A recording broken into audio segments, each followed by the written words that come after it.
Hello! It's the season of giving. It's a thing? I don't remember what it's called.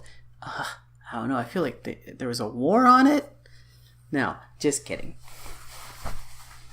Identity's weird. The season of giving. Up. So last episode was probably my big video for the month, unless I get a really super idea and shoot it at my parents' house. But that was when to quit capitalism. And the thing is, it's really hard to know when to quit. If you think about it in a way, every choice is, in extension, quitting something else that you won't do or that you couldn't do or that you will stop doing. People quit smoking. Come on. So in the last two videos, I hinted that something else is coming along. I'm probably quitting TheSugarRay. In fact, I know I am. This was my plan. This is the video that I'm launching. ThoughtRay! Hopefully people don't spell it T-H-O-T, like Photoshop me with a booty.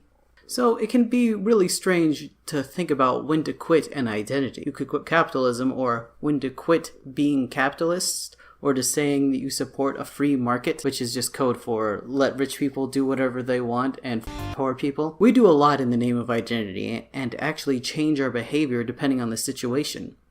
I act differently if I'm with my parents, or if I'm with friends, or which group of friends, or when I'm at work. Man, I almost act like I'm an authority at work. On the internet, I act differently when I play video games. I do different runs with different characters to try to find different endings and explore different story beats and things that are available to me in the game. I've caught up with the Stormlight series, reading the most recent book, Oathbringer? Was that the most recent one? In it, Shallan, who weaves light into illusions, is starting to have her identity slip as she uses the lights to disguise herself. And in order to make those lies and disguises better, she takes on personas and creates characters for each of them. And she starts to lose her mind a little bit in who she is, and her identity slips away. Sometimes without her even realizing it. Everyone who knows about it is very worried. And then capitalism also trains us in this, in order to go in and out of identities, shopping as a mother, shopping as a worker, shopping as a daughter, shopping for your parents. These are all identities that we take on in order to fill different roles to different people. The truth is, who we really are is a bit of each of them. Because we contain multitudes? Yeah, there's a large capacity for a range of behaviors from each person. Even trolls or weird homophobic Canadians. In certain situations could be trusted counselors in things that they're actually trained to do. Or can tell you how to dress and be fashionable sometimes. Jeez. A lot of times we let people that have overall bad behavior through because we see a part of their identity that we like. And we can overlook the rest. I noticed the other day that my partner and I always call our cat Friendly. Here she is. But whenever people come over, she runs away and is shy. So friendly isn't the right word for it. We call her Friendly because she's friendly with us. She's happy to see us home. She meows at us, we feed her, she cuddles on our laps while we're shooting YouTube videos. But if there is a guest, she's gonna hide in the corner. And sometimes she hides very well. Oh, you're so good at hiding. Yes, you are. I always tell people that she's friendly. My partner and I, we say that our cat is friendly because she doesn't claw people and she likes to be petted.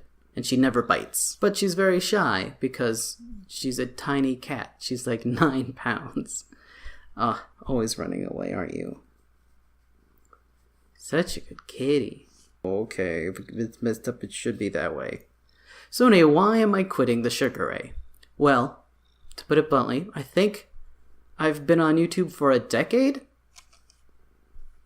and it's really hard to find my channel. Oh, let's type in TheSugarRay, and find me specifically, you have to put TheSugarRay, and then you have to put on the thing, and there I am. But if you just put TheSugarRay in, look at all of TheSugarRay. And my name is Ray Richard, so how about just go by my name? Oh, look at those.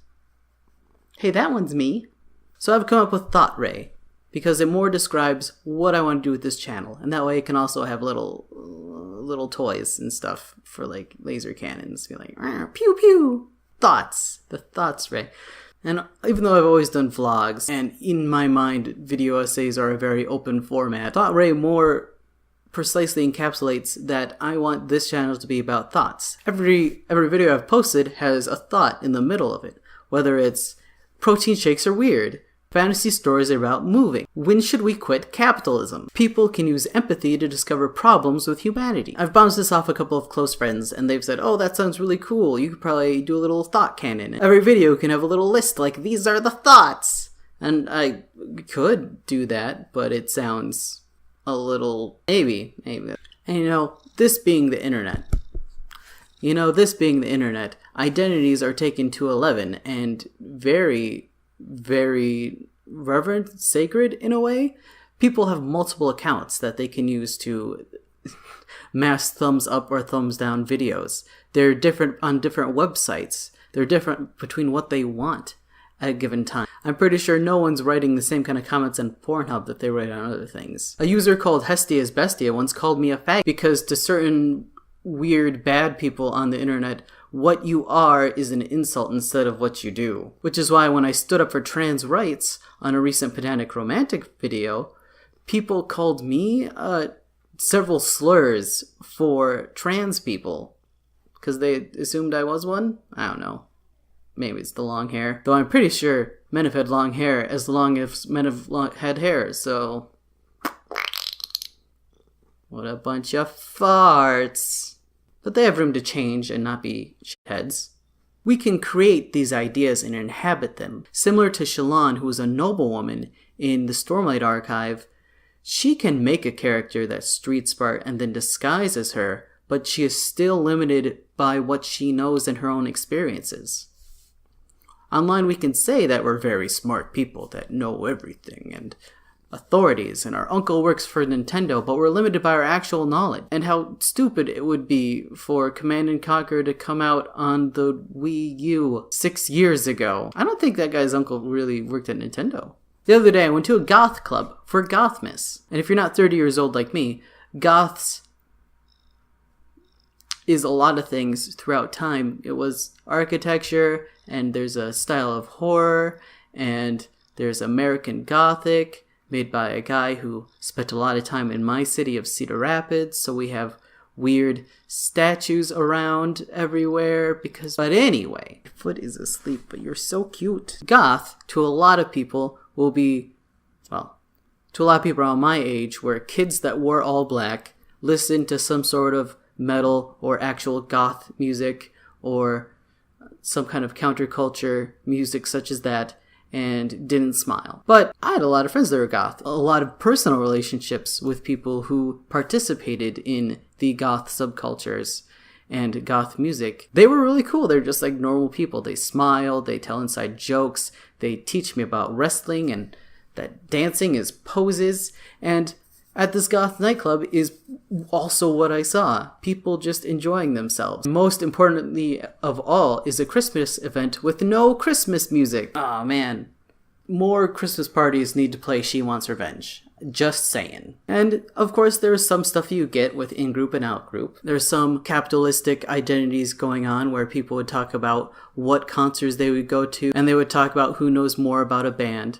But if you come out of a place of, yeah, no, that seems cool, you can take an interest in what they say and learn about the band Ghost and how there's the goth pope and the Pope of Satan and how he's working his way back up to be. And you can dance because it's a club that shows up twice a month. So we danced like industrial dance. Less streaming in, more like personal space. Dancing is good. You just have to dress up like everyone else, even if it's just like a shirt and some jeans, and then you can just go dance.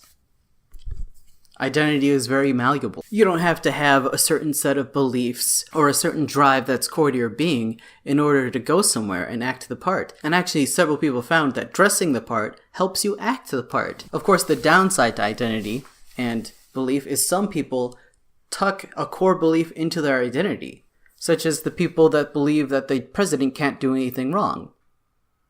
This is a problem, because when the president does do wrong and facts are shown, they just doubt those facts, because their inner core fact is that the president is good, which is a mistake.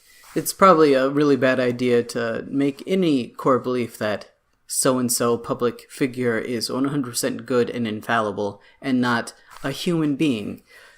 every person is a human being is a very good, is a much better lesson to learn from these things, and fallible, and needs to see the consequences for their actions. There's a lot to unpack about identity on YouTube. Both Peter Coffin Philosophy Tube recently put out videos where they talked about personal brand and identity and parasocial relationships. That is to say, how we relate to the personas that we see on YouTube, and what that means for the people that make it, and what that means for the people that make art. John Green talked about this a really long time ago in his vlogs, where he described his struggle between wanting to tell the truth and writing fiction. I have internalized this for a long time, in that I don't say I'm a truthful person. Once in a while I'll say I'm an honest person, but if I'm pressed, I'll say I write fiction. I don't think that I'm anyone's final authority, but I think I'm a really good first step. And that's what TheSugarRay is about. It's an idea for you to have and throw away, or think about, or remember, or enrich. Because there's always more thought we can put into things, and into other people. And I have grown as a person, and I've changed the kind of things that I do. Even if you go back to my older videos, I have a video where I'm watching my older videos, and I comment on all the weird things I'm doing that I don't do now. For one, I swear a lot less, and I have a little bit more form to my videos, and they're less focused on being vlogs. As we go through our everyday lives, what face do you show? How does your identity inform your beliefs? How do the beliefs that are part of your identity inform what you believe about ideas such as schooling, or the law, or capitalism, or YouTube videos, or what books you read? What little rules do you carry inside of you all the time to decide what to do? How many selves do you have? What is the number to your multitude? What self of yours could you see subscribing for more thoughts? I'll still operate several sites and handles as TheSugarRay, but here on YouTube I'll be TheSugarRay. Those were my thoughts. Now let's hear yours. Yes. You can't quit cats though. Oh, cats are great.